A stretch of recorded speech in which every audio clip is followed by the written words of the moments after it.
Chemical properties. आप double notation दीजिए, लिखिएगा केमिकल, केमिकल प्रॉपर्टीज।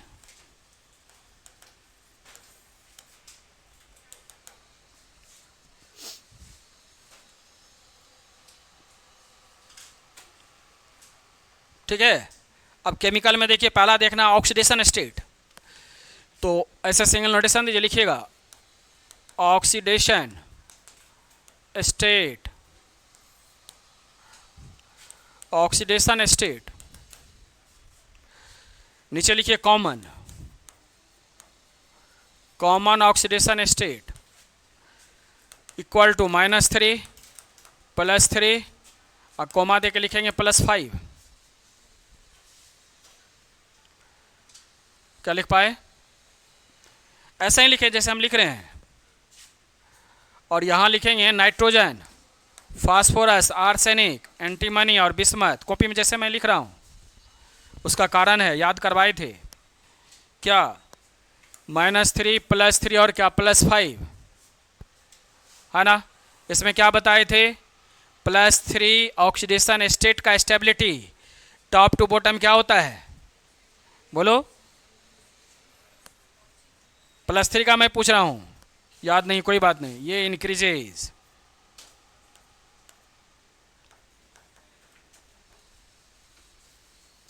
ये क्या होता बोलिए, ये भी क्या होता बोलो।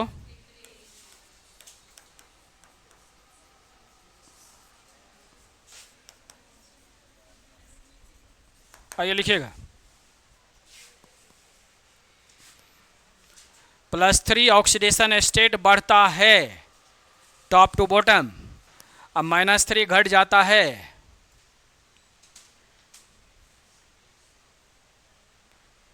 BiF3 हार्डली बनता है, यहां लिखिएगा BiF3 माइनस इसका 3, आइए देखिए क्या, अच्छा इसमें लिखेंगे ना +3 में ना, सॉरी, BiF3 तो -3, इसका कितना हो गया बोलो, +3, ये हार्डली बनता है।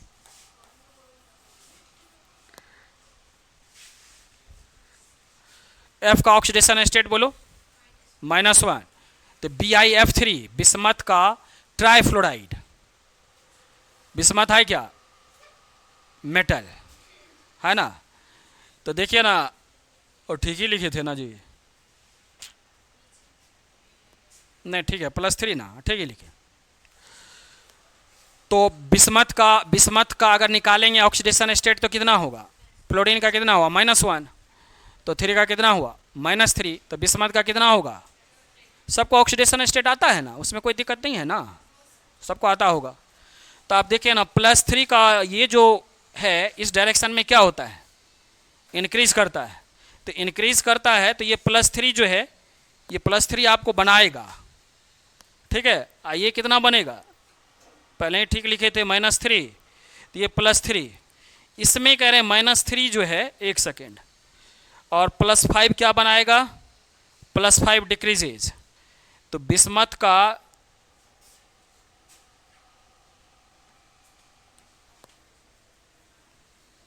अभी लिखे नहीं थे ना, लिखे नहीं थे ना, लिख दिए थे वहाँ क्या, अच्छा उसको थोड़ा सा कट कर दीजिए। फिर से बोलता हूँ, -3 ऑक्सीडेशन स्टेट डिक्रीज करता है, और ये क्या +3 इंक्रीज करता है, और ये क्या +5 डिक्रीज करता है। तो बिस्मथ का ट्राइफ्लोराइड, इसमें हम ये लिखना चाह रहे थे, देखिए ना, बिस्मथ का ट्राइफ्लोराइड जो है ये -3 या +3 है, तो ऑक्सीडेशन स्टेट इसका क्या हुआ, +3। तो इसमें ये लिखाना चाह रहे थे कि ये कोवैलेंट नेचर होगा या आयनिक नेचर होगा। तो +3 ऑक्सीडेशन स्टेट क्या होगा, बढ़ा, तो बढ़ा, इसका मतलब ये हुआ, प्रीवियस में जो पढ़ाए थे इसका मतलब ये हुआ, जो S का यूज नहीं किया, जो बताना चाह रहे थे, तो S का यूज नहीं किया, तो सिर्फ 3 का यूज किया, तो S यूज नहीं हुआ, तो इसका मतलब न्यूक्लियस से S पे इफेक्ट ज़्यादा है, जिसे सेलिंग इफेक्ट बताए थे, जो प्रीवियस बताए ना, उसी को यहाँ कोरिलेट करना चाह रहे थे। इसका मतलब ये हुआ, जो इसमें इनर्ट पेयर इफेक्ट है, ठीक है, और ये जो नेचर होगा ये कोवैलेंट नेचर नहीं होगा, ये कौन सा नेचर होगा? आयनिक नेचर, यही बताना चाह रहे थे। तो यहाँ होगा आयनिक नेचर। आयनिक नेचर, आयनिक नेचर तो ऐसे भी पता चलता है। क्यों पता चलता है? तो बिस्मथ क्या है? मेटल, तो आयन ही न बनाएगा, कोवैलेंट बॉन्ड नहीं बनाएगा। कोवैलेंट बॉन्ड कौन बनाता है? बोलो, नॉन मेटल। जो मेटल होता है कौन सा बॉन्ड बनाता है? Ionic bond. तो ये हो गया हमारा आयनिक नेचर, इसमें दिक्कत नहीं है। लेकिन यहाँ पे देखे क्या, +3 ऑक्सीडेशन स्टेट क्या हो रहा है? इंक्रीज कर रहा है। तो +3 ऑक्सीडेशन स्टेट इंक्रीज करने का मतलब ये हो गया, जो बिस्मथ का जो +3 आएगा, आप थोड़ा सा चले जाएं, जो मैं बोल रहा हूँ ना, इलेक्ट्रॉनिक कन्फिग्रेशन में चले जाएं। तो निकालिए तो इलेक्ट्रॉनिक कन्फिग्रेशन जो लिखे, निकाले। आप देखिए तो बिस्मथ के लास्ट में क्या है? ठीक, और एस देखिए है, एस कौन है? कितना है? ठीक, और उसके बाद क्या? पी कितना? ठीक, पी कितना? ठीक, तो P3 है ना, तो 3 वाला रहेगा, 3 वाला रहेगा, ध्यान से सुनना। और S वाला क्या होगा? न्यूक्लियस से उस पर फोर्स होने के कारण वो लिबरेट नहीं करेगा। तो मीनिंग ये हुआ, जो +3 ऑक्सीडेशन स्टेट बढ़ा, वो इनर्ट पेयर के कारण इससे S को निकलने नहीं दिया। क्लियर? तो इसीलिए ये जो बनाता है ना बिस्मथ F5, ये जो बनाता है हम लोग को हार्डली मिलता है। जो बिस्मथ का ट्राइफ्लोराइड जो है, ये आयनिक नेचर होता है, जबकि सारा जो ट्राइफ्लोराइड है आपको कोवैलेंट होता है। ये आकर के एकाएक क्या हो जाता है? आयनिक हो जाता है। इसका कारण क्या हुआ? तो +3 ऑक्सीडेशन स्टेट इंक्रीज किया। और ये कारण क्या हुआ मेन इंक्रीज होने का? इनर्ट पेयर ऑफ इफेक्ट, वही लिखाना चाह रहे थे, इनर्ट पेयर ऑफ इफेक्ट। क्या समझ में आया? बोलो, या नहीं आया? नहीं आया तो बोलिए, फिर से समझाएंगे। आया समझ में? देखिए ना, प्रीवियस क्लास में आपको समझाया क्या एक स्क्रीनिंग इफेक्ट होता है। जैसे देखो ना, ये सब पूछना, ये सब क्वेश्चन कर रहे हैं तुम्हारा, ठीक है, कल ही बताए थे। इनर्ट पेयर का मतलब ये होता है, जैसे लास्ट में 5 इलेक्ट्रॉन है और 2 आपको बाहर नहीं हुआ ऑक्सीडेशन स्टेट में। अगर 2 बाहर होता तो +5 वाला क्या होता? डिक्रीज लिखे, इंक्रीज करते। 2 वाला क्या है? न्यूक्लियस से उस पर जो 2 इलेक्ट्रॉन है, न्यूक्लियस उसको पकड़े हुए, यही ना बताए थे सेलिंग इफेक्ट। ये बताए थे सेलिंग इफेक्ट। अस्थिर से सोचो, धरफड़ मत करो, थोड़ा सा कहीं भी इधर उधर हो जाएगा ना, कंसेप्ट सिखा रहे हैं, ठीक है? तो उससे क्या होता है ना, सब चीज़ इधर उधर हो जाएगा। कहने का मतलब सबका मैकेनिज्म, सबका ऑर्डर इधर उधर आने लगेगा। हम याद करने के लिए नहीं कर रहे हैं, हम सबको कह रहे हैं सोचने के लिए। हम ये बोले आपको प्रीवियस क्लास में, तो यदि आपको DF बढ़ेगा तो पुअर सेलिंग इफेक्ट होने के कारण DF में न्यूक्लियस पे भी प्रोटॉन बढ़ेगा, यही समझाए। जब आप इलेक्ट्रॉन बढ़ा रहे हैं सेल में, तो प्रोटॉन में क्या बढ़ेगा और न्यूक्लियस में क्या बढ़ेगा? प्रोटॉन बढ़ेगा। तो प्रोटॉन का इफेक्ट नहीं होगा, वो कहाँ होगा? बगल में। चूँकि उधर बढ़ गया, ऐसे करके बताया आपको। अब पीछे मोबाइल चला रहा है, देख भी पा रहे, नहीं भी देख पा रहे हैं, और पीछे हो जाए तो, राइट? लेकिन वो सारा अटेंशन यहाँ पे होगा ज़्यादा। क्लियर? अच्छा चलो, मैं एक खड़ा हूँ यहाँ पे, तो एक आदमी से हो सकता है यहाँ उतना अटेंशन नहीं हो। यहाँ 10, 20, 50, 100 बेंच लगा दिए पीछे, राइट? और पीछे एक बच्चा बैठा हुआ है, और एक आदमी को यहाँ पे खड़ा कर दिए। आप भी देखते रहिए, सब मोबाइल चलाता है, ध्यान से सोचो। तो ये जो यहाँ पे टीचर को मैंने खड़ा किया, प्रॉपरली यहाँ के बच्चे को और आसानी से देख लेंगे। अब पीछे वाला अपना काम करते रहेंगे। हम भी थे तो भी कर रहा था, एक आदमी खड़ा कर दिया उसको भी, तो भी वही कर रहा है, वो मोबाइल चला रहा है। क्यों? तो पीछे पे उसका इफेक्ट 2 कर दो, 3 कर दो, 4 कर दो, क्या होगा? कम होगा। एक टीचर और इधर भी खड़ा कर दे, उसको भी तो कम ही है, मेरे ही जैसा ही दिखाई दे रहा है, राइट? लेकिन ये 3 हो गए यहाँ पे, तो यहाँ जो है इस पे इफेक्ट बढ़ेगा। हम एक बार इधर देखें तो इधर वाला चोरी कर सकता है, और 3 आदमी तो तीनों 3 तरफ ऐसे करके देखेंगे कोई नहीं इधर उधर हिल सकता है। तो अब इनर्ट पेयर समझेंगे आप, नहीं तो नहीं समझ में आएगा। मतलब ये हुआ, प्रोटॉन बढ़ गया तो न्यूक्लियस का फोर्स जो नज़दीक वाला सेल है उस पर क्या हुआ? ज़्यादा हुआ। तो S में जो इलेक्ट्रॉन 2 है उसको निकलने नहीं दिया, ठीक है? तो किसे निकलने दिया? जो लास्ट में है। वो मोबाइल भी चला रहा है, कभी पानी पीने के लिए भी जा रहा है, कभी आ भी रहा है, उसका जो मन है वो कर रहा है, क्योंकि उस पर इफेक्ट है ही नहीं। क्या बात समझ में आया? तो जो तुम्हारा पहले वाला इलेक्ट्रॉन था उस पे फोर्स बढ़ा, क्यों? नंबर ऑफ इलेक्ट्रॉन बढ़ने के कारण। नंबर ऑफ इलेक्ट्रॉन तो सेल में बढ़ा, तो प्रोटॉन कहाँ बढ़ा? न्यूक्लियस में। तो उसके कारण क्या होता है, जो नज़दीक वाला सेल में इलेक्ट्रॉन है उस पर फोर्स बढ़ गया, जो नज़दीक है ना यहाँ बढ़ गया फोर्स। अब इसको निकलने नहीं दिया, नहीं तो 5 इलेक्ट्रॉन निकलता। ये देखो ना डिक्रीज लिखे हैं, ये इंक्रीज करता। तो सिर्फ ये लिख देते ना तो आपको बढ़िया से समझ में नहीं आता, इसीलिए एक एग्जाम्पल लेकर के दिखाए। जो देखिए ये बिस्मथ का जो ये फ्लोराइड बनाता है ना, पहले तो ये मेटल है जिसके कारण आयनिक नेचर होता है, और दूसरा +3 ऑक्सीडेशन स्टेट क्या होता है? इंक्रीज करता है। ये इंडिकेशन दे रहा है 2 का यूज नहीं करेगा वो। इंक्रीज करने का क्या मतलब बोलो?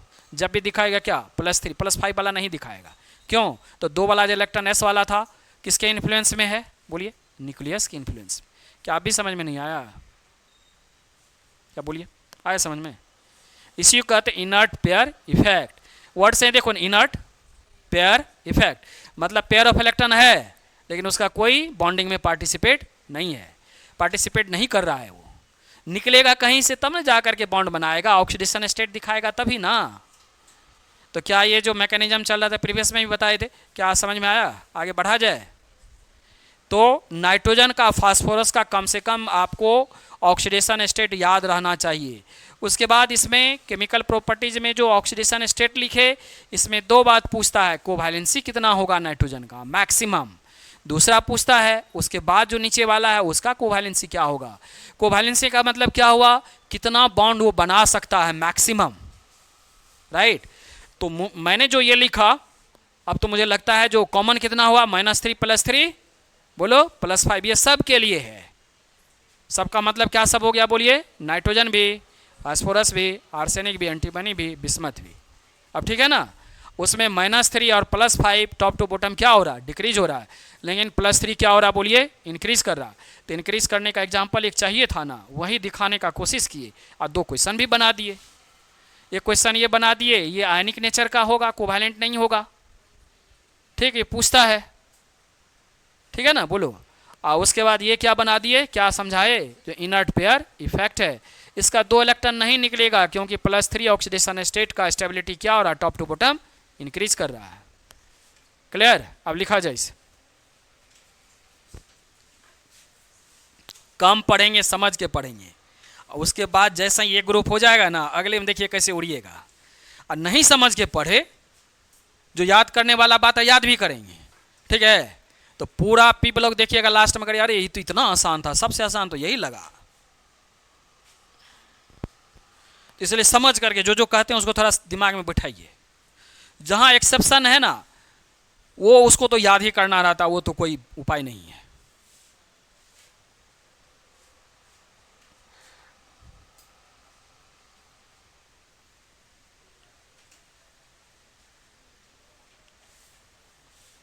आज देखो ना कितना बात सीख जाइएगा। आज देखिए ना, पूरा होने दीजिए ना।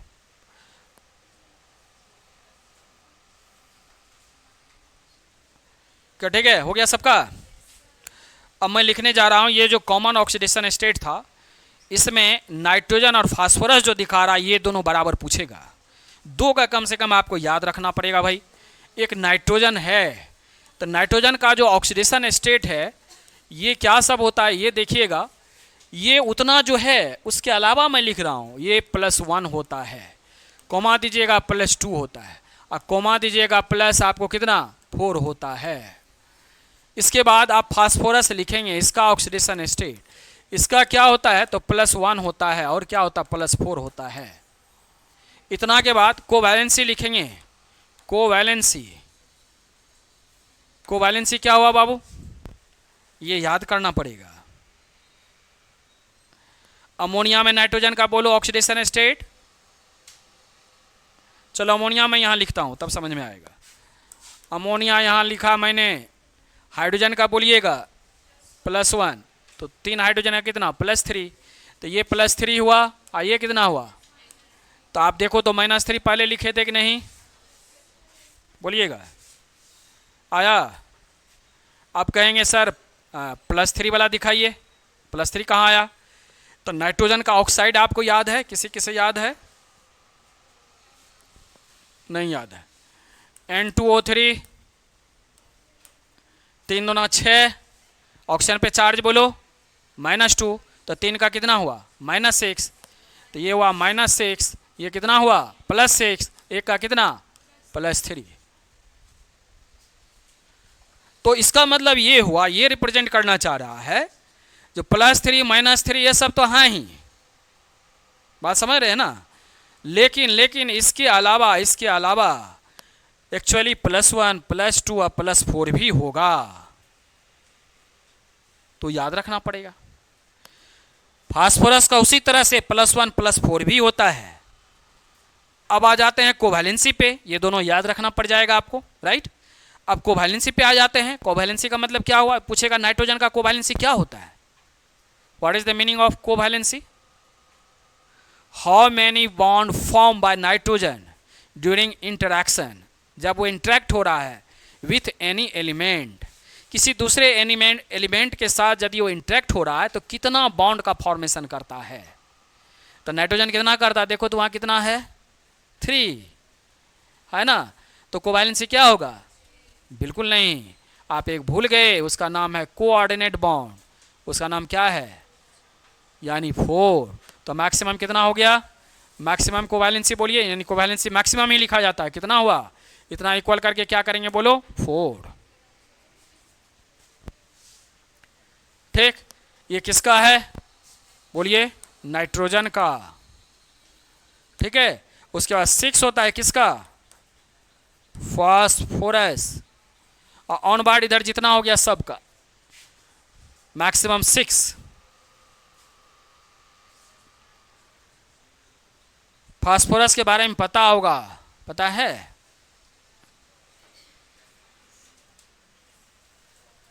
PF5 का फॉर्मेशन करता है और फिर एक लॉन पेयर से करता है। हाइब्रिडेशन पढ़े थे, याद नहीं, सब भूल गए। तो इसमें भी एक लॉन पेयर है, तो भी एक बनाता है एक्स्ट्रा, तो मैक्सिमम कहां तक जाएगा बोलो 6 तक, और नाइट्रोजन मैक्सिमम कहां तक जाएगा 4 तक। तो पहला ऑक्सीडेशन स्टेट कंप्लीट हुआ। कोवैलेंसी समझे ना, नहीं समझने लगता है। नाइट्रोजन देखो ना बाबू, अमोनियम में NH4 पॉजिटिव में नहीं होता है, N एक हाइड्रोजन, समझे नहीं, हमको तो नहीं लगता है समझ में आया। तो H अब पॉजिटिव चार्ज, देखो तो 4 ठो है कि नहीं बॉन्ड, जितना बॉन्ड बनाया उसी को क्या कहते हैं कोवैलेंसी। अब आया समझ में, कभी नहीं आया, ठीक है। तो नाइट्रोजन का बोलिए क्या सब है, +1 +2 +3 -3 क्या +4। अब +5 क्या, वो डिक्रीज किया, तो हार्डली NF देखिए, नाइट्रोजन जो है ना +5 नहीं बनाता है, क्यों, तो क्या हो रहा है, टॉप टू बॉटम डिक्रीज कर रहा है, नहीं कर रहा है। NF5 पेंटाहेलाइड का फॉर्मेशन नहीं करता है नाइट्रोजन, ठीक, तो ऑक्साइड बनाता है, तो ऑक्साइड बनाएगा तो क्या होगा N2O5, तो 5 दूना कितना हो गया 10, तो नाइट्रोजन के साथ रहेगा तो क्या बना देगा बोलो +5। कुछ समझ में नहीं आ रहा है, तो क्या हो गया N2O5, तो 5 दूना 10 -10 क्या हो गया +5। ऑक्सीडेशन स्टेट और पढ़े थे ना, बहुत दिन से आ रहे हो, बहुत बार हुआ है, ऐसा बात नहीं है, कितना बार हुआ है। इसमें ऑक्सीडेशन स्टेट कौन सब नहीं पढ़े हैं, हाथ उठाइए, 1 2 3, आप नहीं पढ़े हैं, हद हो गया, ऑक्सीडेशन स्टेट नहीं पढ़े हैं, निकालने के लिए भूल गए, आप ही नहीं पढ़े हैं।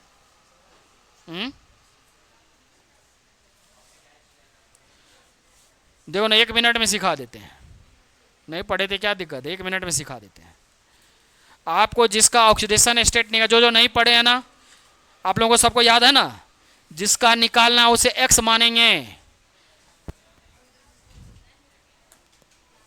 चलो इधर देखो, टाइम देखो, 1 मिनट में सिखा देते हैं। ये है, हाँ, तो K2Cr2O7, दूसरा है KMnO4, अभी लिखे थे, एक लिखे था अमोनिया, दूसरा लिखे थे क्या N2O3, वही लिख देता हूँ N2O5, यही ना लिखे थे अभी। देखिए इधर, जिसका निकालना है ना उसको अंडरलाइन कर देता हूं मैं। इसका निकालना है, इसका निकालना है, इसका निकालना है, इसका निकालना है, इसका निकालना है। राइट, ध्यान से सुन रहे हो ना, 25 बार नहीं होगा, ऐसा कुछ हुआ नहीं है जो तुरंत नहीं सीख सकते हो। तो जिसका निकालना उसे x मान लेना। क्या करोगे, x। पोटासियम आ जाओ, पोटासियम कितना है, 2। एक पोटासियम पे चार्ज होता है +1, फर्स्ट ग्रुप का है, तो 2 पे कितना हो गया, 2।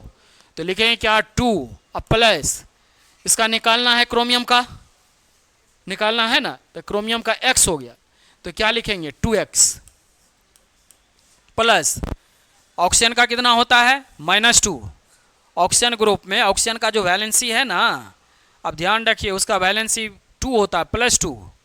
लेकिन ऑक्सीजन के का जो ऑक्सीडेशन स्टेट होता है -2 होता है जनरली, -1 भी होता है, ठीक है, -1/2 होता है, उस पर मत जाइए, एक -2 याद रखिए, याद रहेगा ना। ऑक्सीजन का कितना होता है, -2। तो यहाँ कितना ऑक्सीजन है, तो कितना होगा, तो यहाँ -14 आप लिख सकते हैं, और सबका अलजेब्रिक सम 0 होता है। x निकाल के दिखाओ तुम्हें, x इक्वल टू कितना होगा,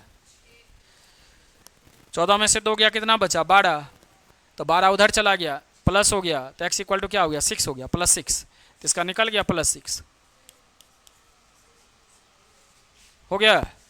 इसी तरह से सबका निकालिए तो कॉपी में। ऑक्सीजन का मैंने बता दिया, हाइड्रोजन का 1 होता है, और तो ऑक्सीजन ही है। नाइट्रोजन निकाल के दिखाओ, जिसको जिसको नहीं आया तुरंत 1 मिनट में। जिसको अंडरलाइन किए हैं उसका ऑक्सीडेशन स्टेट निकाल के दिखाइए। ये तो जगह जगह ऑक्सीडेशन स्टेट आएगा, तो तुमको ये वो होगा ही नहीं।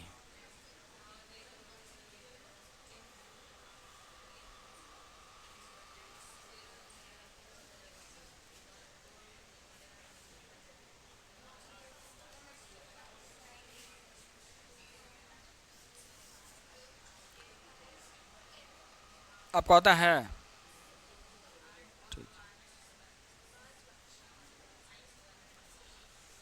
तुम लोग को भी नहीं आ रहा था क्या, ऑक्सीडेशन स्टेट आता है ना। क्या जो निकला, यहां देखो पोटासियम फिर था, तो 1 प्लस क्या लिखे, x, और माइनस कितना लिखे, तो x इक्वल टू कितना हुआ, +7। इसमें बोलो, इसमें कैसे लिखे, x नाइट्रोजन का निकालना ही है, अब प्लस हाइड्रोजन है कितना, 1, तो 3 equal to 0, x equal to क्या हुआ, -3। तो वही नहीं यहाँ लिखे थे।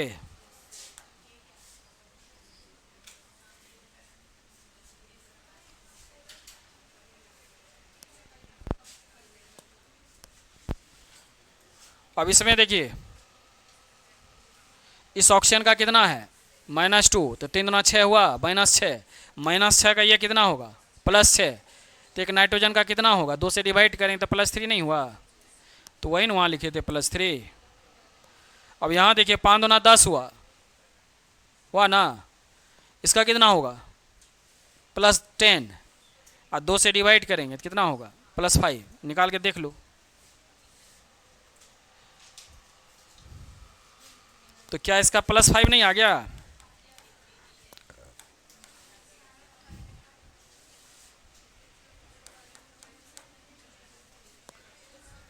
क्या अब हो जाएगा ना, क्या अब भी दिक्कत चलेगा।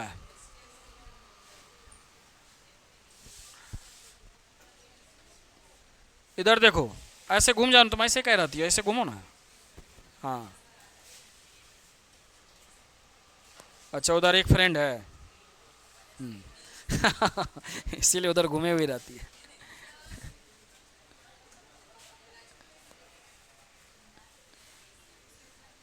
ठीक है, तो चलो कॉमन ऑक्सीडेशन स्टेट एक बार बोल लो, -3 +3 और क्या, +5। तो +3 इंक्रीज करता है स्टेबिलिटी, और -3 और +5 क्या करता है, डिक्रीज करता है। कॉमन ऑक्सीडेशन स्टेट हो गया। नाइट्रोजन का कितना, नाइट्रोजन का देखो ना, +1 +2 +3 -3 सब हो गया, +4 +5 यहाँ तक तो गया। फास्फोरस का वो 3 के अलावा क्या, +1 और क्या, +4 हो गया। अब इसमें कोवैलेंसी नाइट्रोजन का कितना है, 4, और बाकी सबका कितना है, 6। आगे बढ़ा जाए। तो आप देखिए जिसमें क्या नहीं लिखे थे, इसी में आप एक सिंगल नोटेशन देंगे। चलिए देखिए क्या लिखाना चाह रहे हैं। एक आता है क्या, P pi bond, P pi bond. उसके बाद आता है क्या, डी पाई और पी पाई बॉन्ड। और आता है क्या, डी पाई और क्या, डी पाई बॉन्ड। देखो ये 3 है, ठीक। प्रॉब्लम ये है नाइट्रोजन ग्रुप में, नाइट्रोजन के बाद एकाएक 15 7 था इलेक्ट्रॉन। एकदम मस्ती से समझना, नहीं भी पढ़े तो भी आ जाएगा। हम इस नाइट्रोजन ग्रुप में पूरा मेहनत करने वाले हैं और उसके बाद मारेंगे एकदम एक्सीलेटर दे देंगे 200 का, ठीक। ऐसा इसलिए जो समझना वो समझ जाएगा, जिसको नहीं करना तो आज करें कल करें परसों कभी नहीं होने वाला है। वो समझना नहीं चाह रहा तब हम उसके लिए क्या करें, ठीक है। अब समझिए मैं ये क्या कहना चाह रहा हूँ। मैं ये कहना चाह रहा हूँ जब कोई एलिमेंट यदि 4s से पहले है और वो p में लास्ट इलेक्ट्रॉन जाता है तो वो पी पाई बनाएगा जब दूसरे के साथ बॉन्ड बनाता है। नहीं समझे आप?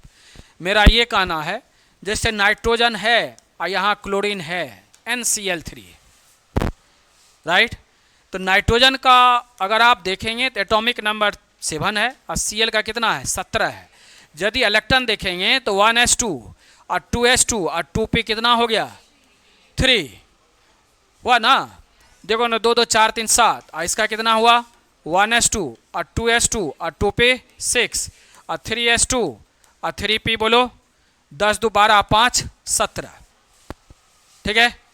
अब ध्यान से देखिए, ये नाइट्रोजन क्लोरीन के साथ बॉन्ड बनाया है तो इसका लास्ट इलेक्ट्रॉन किस में है, p में, और इसका लास्ट इलेक्ट्रॉन किस में है। तो जो इलेक्ट्रॉन देगा, जो अभी कहानी बता रहे थे, ये वाला पार्टिसिपेट नहीं होगा, ये वाला पार्टिसिपेट नहीं होगा, जो अभी आया था, तो अभी है कितना, 17। यही यदि और ज़्यादा आ जाए एटॉमिक नंबर तो धीरे धीरे ये काम करना बंद कर देता है। क्यों? तो जो यहाँ का फोर्स है वो डायरेक्टली आपको इस पे ज़्यादा हो जाता है। हम एक टीचर और बढ़ गया, एक और बढ़ गया, एक और बढ़ गया, तो उसका नज़र यहाँ पे ज़्यादा होगा बनिस्पत क्या लास्ट से। तो ये काम करना बंद कर देता है, जिसका नाम था इनर्ट पेयर इफेक्ट, हो गया। लेकिन इसमें क्या है, बहुत ज़्यादा नहीं बढ़ा है, 17 है, ऊपर में क्या है 5 है। तो ये थोड़े है जो 20 हो गया, 25 हो गया, 50 हो गया, एक ही बार 83 हो गया, इतना तो नहीं है। बात समझो, इसका मतलब रिलेटिवली बढ़ा है लेकिन बहुत नहीं बढ़ा है। इसीलिए इसमें भी ये दोनों काम करेगा और ये दोनों काम करेगा, राइट।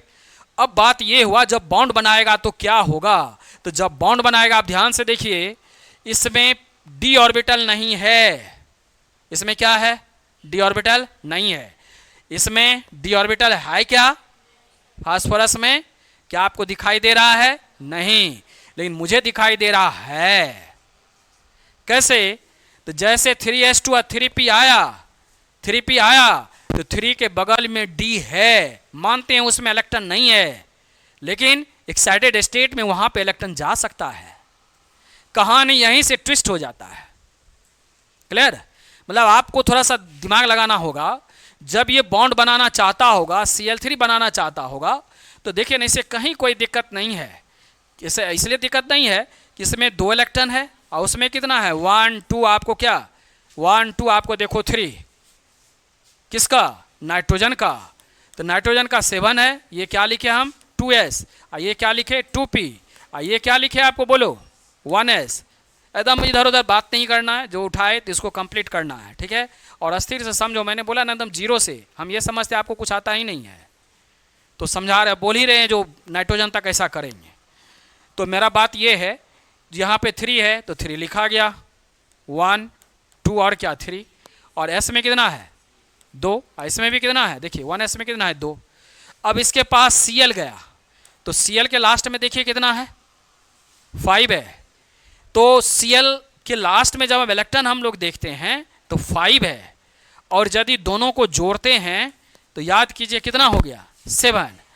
तो अब बात ये उठ जाता है कि नाइट्रोजन के साथ जो Cl गया वो बॉन्ड कोवैलेंट करके बनाएगा, शेयर करके बनाएगा, या फिर दे करके बनाएगा, जैसे आप NaCl में करते हैं।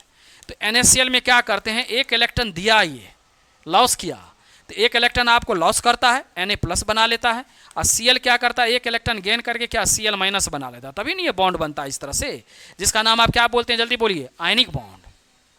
दिमाग में जा रहा है ना। लेकिन यहाँ कहानी ऐसा नहीं है, ये तो देगा ही नहीं, ये नाइट्रोजन है। क्लियर। और हमारा ये क्लोरीन कितना है, देखिए वो 5 है।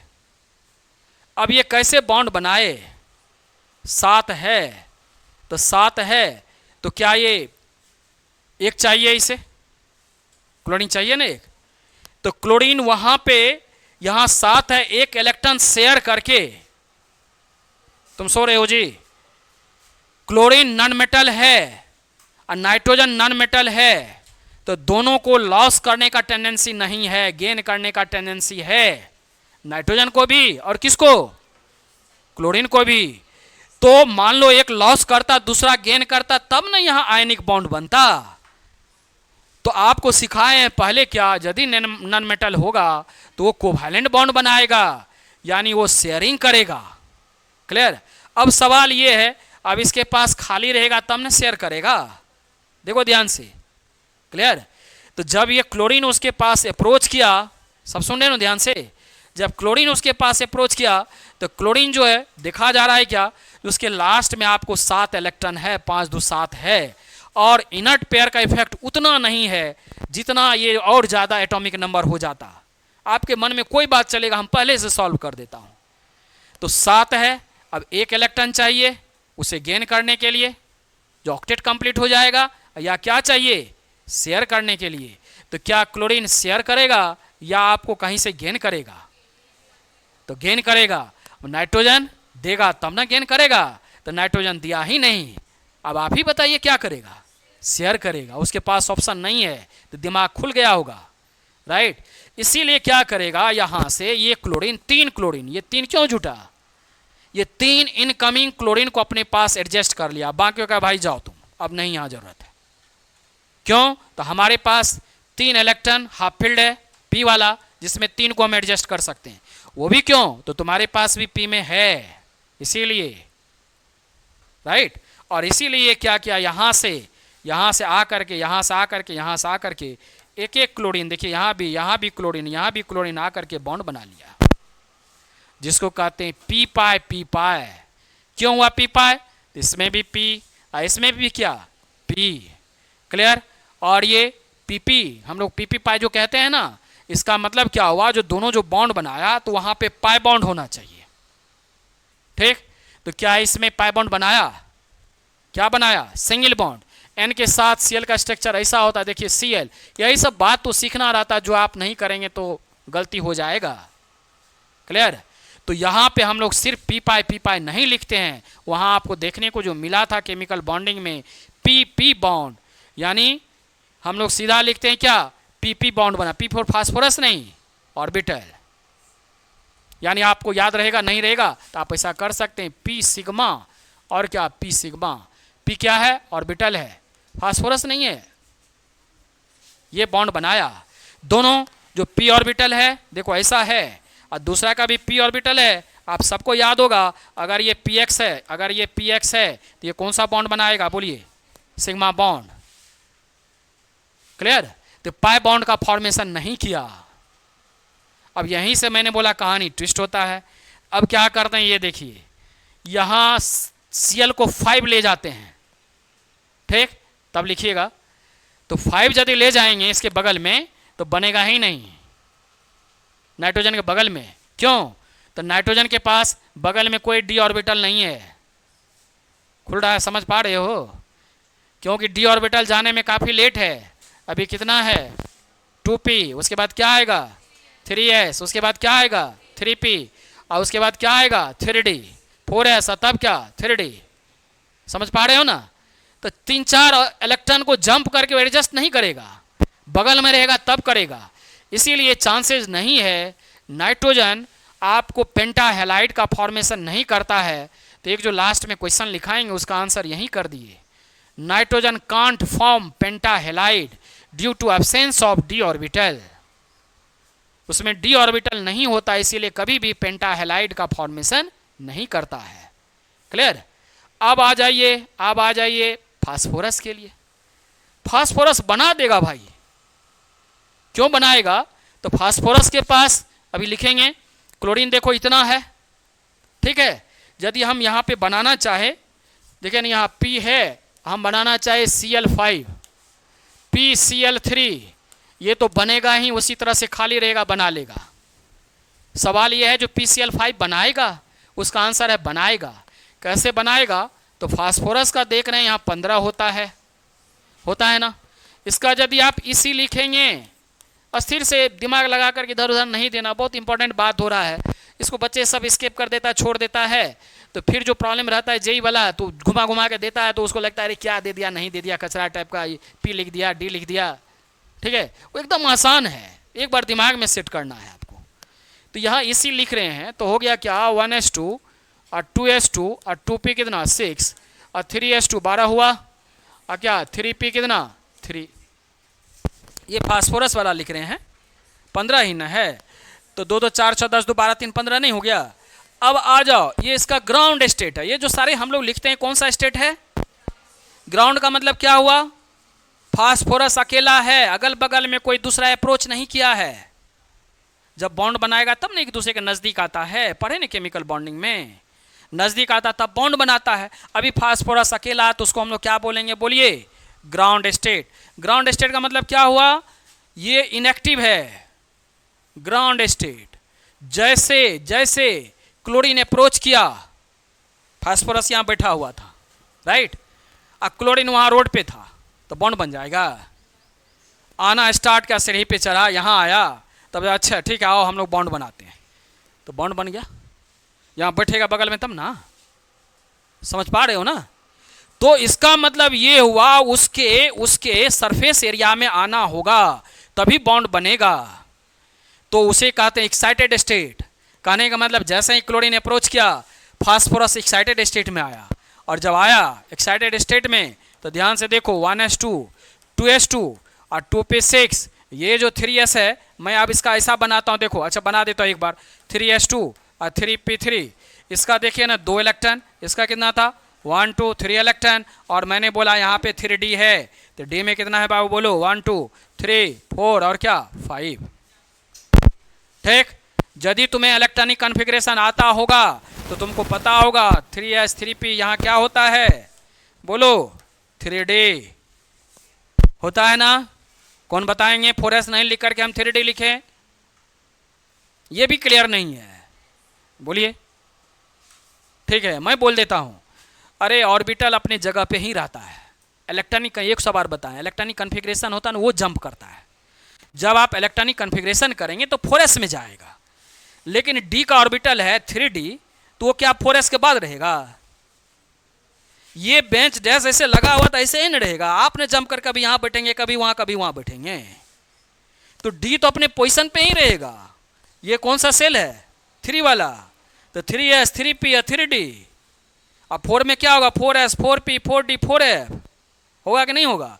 इलेक्ट्रॉन न सेलेक्ट करता, कभी इधर बैठ जाता, कभी उधर चला जाता, कभी इधर आ जाता, कभी उधर चला जाता है, उसको इलेक्ट्रॉनिक कॉन्फ़िगरेशन कहते हैं। सेल चेंज नहीं करता, सेल का ही जंप करेगा। कभी आप सुने हैं इलेक्ट्रॉन का जो सेल है वो जंप करेगा? अगर वो जंप करता तब तो दुनिया में सब चीज़ टूट ही जाता, कोई चीज़ स्टेबल होता ही नहीं। तो डी अपने पोजिशन पे रहेगा, राइट। और इसीलिए बगल में क्या है तुम्हारा, देखो 3d, इसमें कितने ऑर्बिटल है 1 2 3 4 5, राइट। इसमें कितने ऑर्बिटल है बोलो 3, इसमें कितना 1। ये वाला तो काफ़ी नीचे है, इतना तो जंप करेगा नहीं, चांसेज ये दोनों का है, राइट। तो एक्साइटेड स्टेट में देखिए क्या हुआ, इसका 3 है तो 1, इसका 2 3, इसमें कितना था 1, और यही जंप करके देखिए यहाँ आ गया डी में, राइट बाबू। जब वो डी में गया तो वहां भी एक शेल्टर दिया, क्या, जो इनकमिंग जो क्लोरीन है वहां बॉन्ड बना सकता है। इतना ही नहीं हुआ, एस का भी एक खाली हो गया, राइट। जब एस का खाली हुआ, पी हुआ, डी हुआ, तो तुमको सबको पता है ये बात, यहां आकर के एक बॉन्ड का फॉर्मेशन होगा, किसके द्वारा बोलिए, क्लोरीन के द्वारा। वो भी कैसा, साझेदारी वाला या देने या लेने वाला, साझेदारी वाला, जिसे कोवैलेंट बॉन्ड कहते हैं, आप अभी समझाए ना इससे पहले। तो एक Cl यहाँ आ गया, एक Cl तुम्हारा यहाँ आ गया, एक Cl यहाँ आ गया, एक Cl यहाँ आ गया, एक Cl यहाँ आ गया। बाबू देखो, समझ रहे हो ना? तो आप देखिए, क्या देखिए, तो जितना भी क्लोरीन था सब एडजस्ट कर गया कि नहीं? अगर आपको डी ऑर्बिटल नहीं होता तो इलेक्ट्रॉन जंप करके कहाँ जाता, बनता। That is why phosphorus onward all element form pentahalide smoothly, कहीं कोई दिक्कत नहीं है। But nitrogen can't form pentahalide, क्यों? ड्यू टू अब्सेंस ऑफ क्या? D orbital. तो एक सिखाते सिखाते बहुत कुछ सिखा दिए, हुआ कि नहीं हुआ? मुझे बताइए। नाइट्रोजन कभी नहीं बनाएगा पेंटाहेलाइड, बनाने का सवाल ही नहीं उठता है, ठीक। और ये भी तुम्हारा क्या बना, कौन सा बॉन्ड बना, सिग्मा या पाई? सिग्मा। तो सिग्मा बनाने के लिए हमने पहले आपको सिखा दिया, अब पाई सिखाएंगे आपको, जो क्या होता है पी पाई, राइट। धरफड़ाना नहीं कहोगे, इतने पे छोड़ देंगे, फिर यहां से नेक्स्ट क्लास में करेंगे, राइट। धरफड़ाना नहीं है, लिखा जाए। हमें रिजल्ट लेना, एक टारगेट बैच स्टार्ट होगा, तो फाउंडेशन नहीं बना जब हम जाके टारगेट में ये सब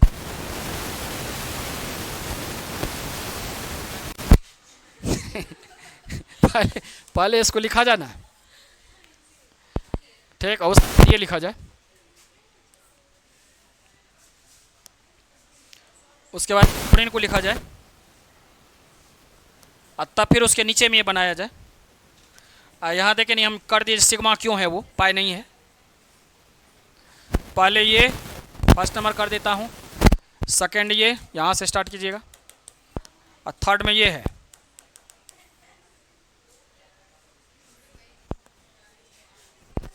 ये फिर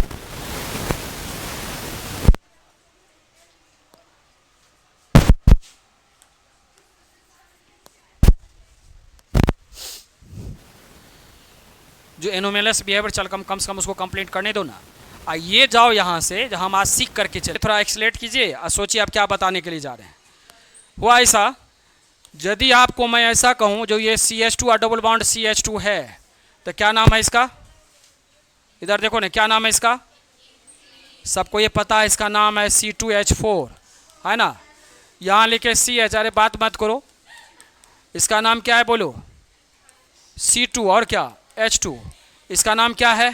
इथाइन। और ऊपर वाला रिलैक्स मोड में, अभी नहीं, 5-10 मिनट के बाद आइएगा। तो ऊपर वाला का नाम है C2H4, उसका नाम इथिन है, और दूसरे का नाम क्या बोलिए? इथाइन। अब डबल बॉन्ड जैसे देखे तो आपके दिमाग में ये बात आना चाहिए, जो बॉन्ड जो बना, ये जो डबल बॉन्ड बना, तो कार्बन के साथ है। कार्बन वाला तो अभी पढ़ नहीं रहे हैं आप, नाइट्रोजन फास्फोरस पढ़ रहे हैं। हम इसीलिए पढ़ा रहे हैं, जब आप पी पाई समझें, उसमें भी ले जाएंगे, नाइट्रोजन में भी। तो थोड़ा पहले देख तो लें। तुम दोनों आदमी एक ही जगह बैठ गई, चलो इधर थोड़ा सा, चलो इधर देखो, बात करना स्टार्ट कर दिए। तो कार्बन का यदि लास्ट इलेक्ट्रॉन देखेंगे, तो लास्ट इलेक्ट्रॉन गया कहाँ बोलो? पी में। और ये कार्बन का भी लास्ट इलेक्ट्रॉन देखेंगे तो कहाँ गया? पी में। तो यदि आप इसका हाइब्रिडेशन निकालेंगे तो ये सबको आता है। इसका हाइब्रिडेशन क्या था? sp2। इसका हाइब्रिडेशन क्या था? sp2। याद करो, sp2 ऐसे करके बनाते थे, सबको याद होगा, ऐसा हमारा sp2 होता था। देखो तो यही ना sp2 है, ठीक। फिर यहां से हम बॉन्ड बनाए, देखो ऐसा, और यहां देखो sp2, इधर देखिए ना, पॉइंट पे पहुंच गए जो बताना चाह रहे थे। बस इतना को ही डाइजेस्ट करेंगे जो बताने जा रहे हैं अभी 10 मिनट, ठीक है, 5-10 मिनट छोड़ ही देंगे। उसके बाद इतना एकदम अस्थिर से बात नहीं करना है, सब आदमी एकदम पे मोर अटेंशन टुवर्ड्स मी, मेरे तरफ देखिए, छोड़िए उधर, छोड़ो बात नहीं करो, इधर देखो। तो इसमें हमने क्या देखा, ये जो कार्बन है वो sp2 हाइब्रिडेशन होल्ड करता है, दूसरा भी होल्ड करता है, ये दोनों मिलकर के एक सिग्मा बनाया। ये सिग्मा बॉन्ड है, क्योंकि ऐसा ओवरलैपिंग सिग्मा बॉन्ड होता है, ऐसा ओवरलैपिंग पाई बॉन्ड होता है, राइट। अब हुआ ऐसा, इसमें s, अब p वाला देखिए दो ऑर्बिटल है, px और py। अब pz पार्टिसिपेट नहीं है तो pz यहां पे खाली पड़ा रहता है, यही pz ऑर्बिटल है, क्योंकि sp2 हाइब्रिडाइजेशन में एक s भाग लिया है, एक px लिया है और एक py लिया है। अब p का 3 ऑर्बिटल होता है pz, तो pz खाली है, राइट। यही pz क्या कर लेता है, ये pz क्या कर लेता है, यहां से ये बॉन्ड का फॉर्मेशन कर लेता है, जिसे कहते p पाई p पाई। क्लियर। ये जो बॉन्ड बनाया इसका नाम क्या है बोलिए, पाई बॉन्ड। इसका क्या बॉन्ड का नाम हुआ, पाई बॉन्ड। एक जगह हम लोग पाई लिखते हैं, एक जगह हम लोग पाई लिखते हैं, मीनिंग दोनों जगह होता है, क्योंकि पाई का मीनिंग मेरे तरफ देखो एक बार ऐसे रहता है, जैसे यहाँ टच हुआ एक यहाँ हुआ। इस दोनों को क्लोज करोगे तो ऐसा ही बनेगा, उसको बाइफरकेट करके बोर्ड पे दिखाया गया, जो पढ़ाए ऐसे। दिमाग में आ गया ये कौन सा बॉन्ड हुआ, आप समझे यहां देख करके। पी पाई पी कार्बन का लास्ट इलेक्ट्रॉन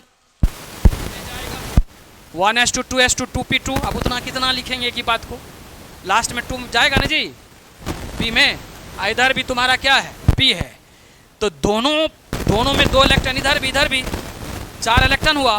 तो उसमें क्या देखा गया, जो एक जगह देखिए यहाँ क्या सिग्मा बॉन्ड बनाया कार्बन कार्बन का, जो यहाँ दिखाई दे रहा है। अब बाकी जो बचा है यहाँ पे एक यहाँ पे क्या हुआ, एक हाइड्रोजन एडजस्ट कर गया, और यहाँ पे एक हाइड्रोजन एडजस्ट किया, 2 हाइड्रोजन। तुम्हारा इधर बचा हुआ था एक हाइड्रोजन, इधर क्या एक हाइड्रोजन, देखो तो सारा एडजस्ट है कि नहीं। और इसी का नाम क्या हुआ बोलिए, पीपाई। पीपाई और क्या, पीपाई बॉन्ड।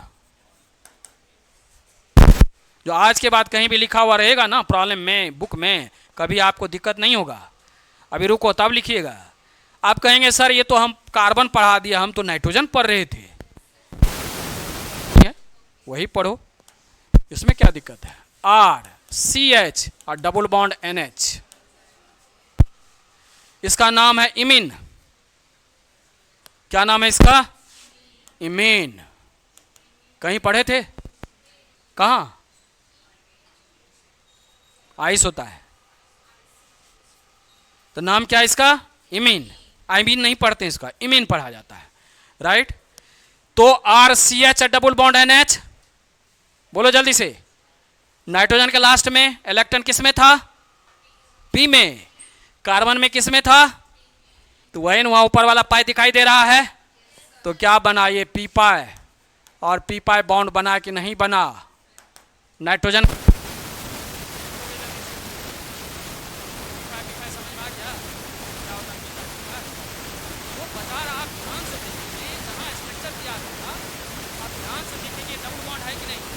अगर नाइट्रोजन है तो नाइट्रोजन किसके साथ बॉन्ड बना रहा है ये देखेंगे। अगर वो कार्बन है जिसमें देख रहे हैं, अगर वो ऑक्सीजन है तो पी पाई होगा, राइट। इसी के जगह पे यदि हम लिख दूं फास्फोरस को, तुरंत मैं करता हूं फास्फोरस डबल बॉन्ड O, जो आपको पढ़ने के लिए है, और इसके साथ मैं लगा देता हूं कितना R3। देखो ऐसा, R3 का मतलब क्या हुआ, अल्काइल ग्रुप। कितना जुटा हुआ फास्फोरस में, 3, क्योंकि फास्फोरस का वैलेंसी बोलो 3। ये 2 किसके साथ बनाया, ऑक्सीजन के साथ। वो क्या था बोलो जल्दी से, लॉन पेयर ऑफ क्या था, इलेक्ट्रॉन, राइट बाबू, ठीक है। अब यही तुम्हारा दिया हुआ, इसी को पढ़ाने के लिए इतना हमको करना पड़ गया। अब तुम यहाँ पे देखो ऑक्सीजन के लास्ट, ऑक्सीजन का इलेक्ट्रॉन लास्ट किस ऑर्बिटल में है, P में। इसका बोलो फास्फोरस का किस में, D में। वही डी पाई पी पाई बनाया, राइट। तो यही है तुम्हारा क्या, डी पाई। ये तुम्हारा क्या है बोलिए, डी पाई और क्या पी पाई। जो कभी लिखा हुआ रहेगा बच्चा समझता है नहीं कि अपना करके निकल जाता हो, कुछ लिखा हुआ होगा चलो। अब प्रॉब्लम जो बनाता है ना तो खोज खोज के देता है, इसको कौन सी स्केप किया होगा, तो इसीलिए सब चीज पढ़ना रहता है। यही डी पाई पी पाई है। कहने का मतलब नाइट्रोजन रहता तो पी पाई रहता, ठीक।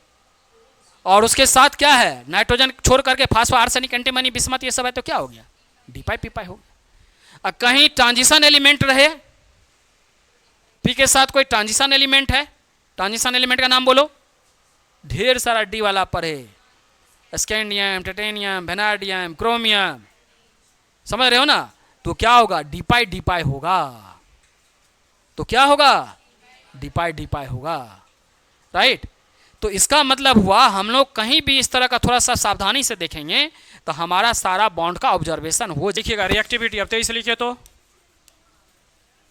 रिएक्टिविटी टुवर्ड्स हाइड्रोजन, जल्दी करो, nitrogen, phosphorus, arsenic, antimony, bismuth, hydrogen के साथ ये हाइड्रोजन से रिएक्ट करेगा, क्या बनाएगा, NH3, ये क्या बनाएगा, PH3, ये क्या बनाएगा, आर्सेनिक, AsH3, ये क्या बनाएगा, SbH3, ये क्या बनाएगा, बोलिए, लिखिएगा साथ साथ, कोई दिक्कत इसमें नहीं है, सिर्फ क्वेश्चन पूछना, 3 क्वेश्चन इससे पूछा जाएगा। क्या आप बताइए, आप बताइए बेसिसिटी ऑर्डर क्या होगा। पहला क्वेश्चन, पहला है बेसिसिटी ऑर्डर,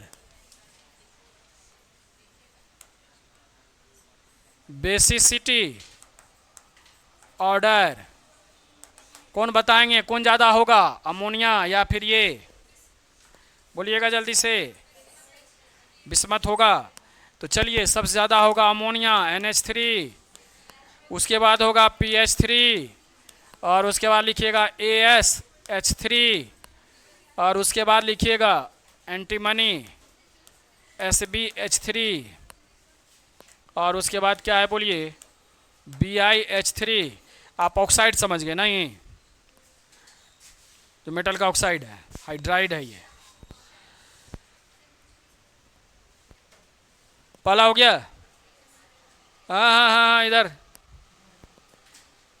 ये बेसिसिटी ऑर्डर। दूसरा लिखिएगा, याद करना पड़ेगा, रिड्यूसिंग एजेंट, तुरंत हो गया, reducing agent properties, reducing agent समझ जाओ ना, अरे ऑक्सीडाइजिंग OA, जिसको लिखना बगल में लिख लेना, जल्दी करो, रिड्यूसिंग एजेंट प्रॉपर्टीज,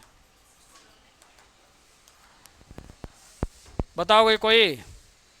अभी सिखाए थे एक चीज, बिस्मथ वाला, बिस्मथ से हाइड्रोजन जो है वो कौन सा बॉन्ड था, तुम ही बताओ। बिस्मथ, बिस्मथ का फ्लोरीन के साथ कौन सा बॉन्ड था, आयनिक। हाइड्रोजन के साथ क्या होगा, बोलो, आयनिक। तो हाइड्रोजन 23 से लिबरेट करेगा। आप थोड़ा सोचना, NH3 में और BiH3 में हाइड्रोजन 23 से कौन लिबरेट करेगा, Bi। क्यों, तो उसका +3 ऑक्सीडेशन स्टेट क्या है, स्टेबल है, वही ना सिखाए। तो ये दिमाग लगा करके कभी भूल भी गए तो रिड्यूसिंग एजेंट जो 23 हाइड्रोजन देता है, तो कौन हो गया बोलो, BiH3, उसके बाद क्या, एंटीमनी H3, और उसके बाद क्या है, आर्सेनिक, आर्सेनिक H3, और उसके बाद क्या, PH3, और उसके बाद क्या, NH3।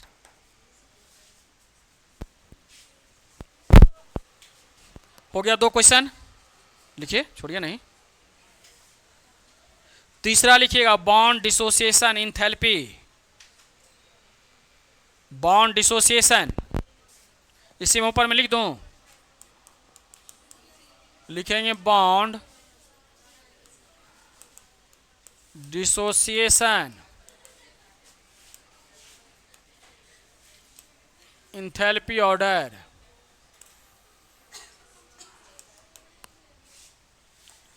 चलिए चलिए आप ही बोलिए, इसमें बॉन्ड डिसोसिएशन इंथैल्पी ऑर्डर पूछ रहे हैं, ठीक है। तो कौन सा ऐसा है इसमें जिसमें कम एनर्जी लगेगा तोड़ने में, तो जिसमें कम एनर्जी लगा वो कम होगा, और जिसमें ज़्यादा BiH3 में ज़्यादा लगेगा कि कम है, वो कम नहीं, वो ज़्यादा बोल दी थी आप पहले। हाँ तो क्या, कम या ज़्यादा, कम लगेगा, ऐसा इसीलिए लगेगा, ठीक है। बात भी कर रही है लेकिन पढ़ भी रही है, ये बात है। तो BiH3 क्या है, BiH3 क्या देखें, हाइड्रोजन 23 से नहीं निकल गया, तो इसका मतलब एनर्जी क्या लगेगा, कम लगेगा। इसका मतलब ये हुआ, यदि हम इसका ऑर्डर देखें तो यही ऑर्डर वो फॉलो करेगा। तो क्या हो गया बोलिए, Bi डिक्रीजिंग ऑर्डर में हमेशा लिखते हैं हम, BiH3 में क्या होगा, कम होगा। तो 1 मिनट, तो ज़्यादा किस में होगा, ज़्यादा वाले को पहले लिखेंगे ना, ज़्यादा से लिखते हैं, तो लिखना होगा मेरा किसका, NH3 में ज़्यादा होगा, उसके बाद PH3 में, उसके बाद क्या, आर्सेनिक H3 में, उसके बाद SbH3 में, और BiH3 में। तो BiH3 क्या हो गया। तो अब ध्यान से देखिए, बॉन्ड डिसोसिएशन इंथैल्पी और बेसिसिटी दोनों एक ही जैसा है, नहीं है। और रिड्यूसिंग एजेंट क्या है, रिवर्स है। अगर ऐसे याद रखना था ऐसे, नहीं तो जो कंसेप्ट से दिए वैसे भी याद रख सकते हैं। तो ये हमारा कंप्लीट हुआ, अब छोड़ देते हैं। ये वाला सबको आ गया ना, बढ़िया से समझ करके कर रहे हैं, कभी भूल गए। तो BiH3 को क्या याद रखें जानते हैं आप लोग, ये बोले इधर देखो ना मेरी तरफ, ये याद रखेंगे हम लोग भी, हम भी वैसे ही याद रखते हैं। जो BiH है और मेटल है, राइट, तो बॉन्ड कमजोर होगा, आयनिक है तो टूट जाएगा, राइट। H देगा 23 से, तो H23 देगा तो रिड्यूसिंग एजेंट भी हो गया, ठीक है, ध्यान दिए।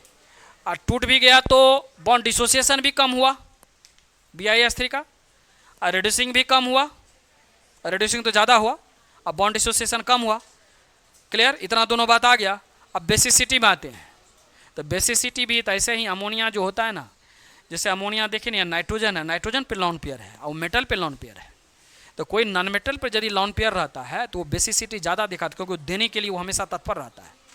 अब मेटल वाला तो ऐसे ही पड़ा रहता है। क्लियर, तो इसीलिए दिमाग लगा लेंगे, जो दोनों है एक ही ग्रुप का है तो ये क्या होगा, ज़्यादा बेसिक होगा।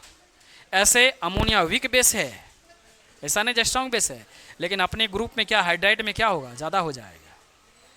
तो थोड़ा थोड़ा इस टेक्निक से दिमाग में रखेंगे ना तो मिस्टेक नहीं होता है। तब तो खैर वही था, तब तो वो हो जाता है। कहाँ गया बिस्मत, हाँ, तो क्योंकि ऑक्साइड क्या होता है, बेसिक हो जाता है ना ज़्यादा। वो लिखेंगे उसमें लिखेंगे, वो वाला में रिएक्टिविटी टुवार्ड्स ऑक्सीजन आएगा ना।